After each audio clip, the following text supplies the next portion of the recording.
Hi everyone, I'm Alicia, and today I'm joined by James of Matex Gears. James, how are you doing today? Been really well, Alicia, thank you. Good. So in this video, you're going to be explaining to me the product codes on your Planetary Gears. So sometimes I'm sure people look at that and they're not really sure what those numbers or letters mean, and I'm sure you get that a lot. So I'm going to turn it right over to you to really just walk us through that. Okay. Well, first of all, the first letters that you're going to see up there are, say, a 75. That represents the outside diameter. We have them in 26 millimeter, 35, 54, 75 millimeter ODs, 85, 120, and 200 millimeters. So that first number that you're going to see is always the outside diameter. The next number you have up on your board is a 4.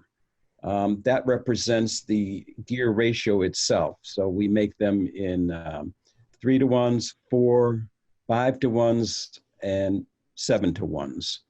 And we can make any combination of those too. So we can put together a 4 and a 5 and get a 20-to-1. Or 2 4s will give you a 16-to-1. So that's that designation. And the next letter up there is an M. And that one represents the material type. So if it was an S, that would be a sintered metal, a P would be a plastic, M would be a steel gear. So that represents, again, what the material is in the gear itself. The L in this next is the input shape. We have various different input shapes. We have them in male and female, so that you can plug gears together, or different types of shafts that could possibly fit into the sun gear itself. And the next one that we're talking about is the G up there, and that is the output shape. We have various output shapes also.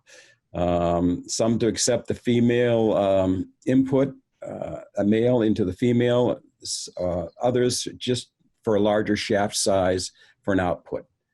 And the last part of it there, in this case, we show a 12, and that's that tooth width, the width of the tooth. So there's different ones we have there. They could be an 8, 12. So that's basically the explanation of what you're seeing when you look at one of our gears, how we identify the gear. All right. So one last question here.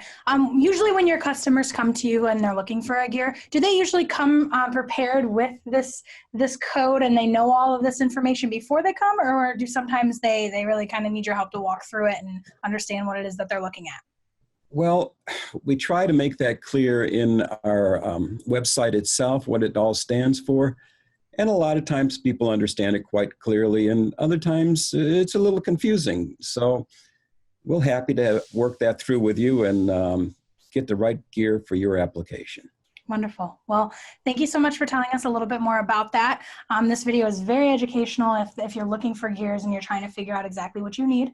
So definitely come back to this video if you need while you're choosing your gears, or if you need help, you can reach out to James and his team. So you can give them a call, or you can visit online at matexgears.com to find out more. Thanks again, James. Thank you very much, Alicia.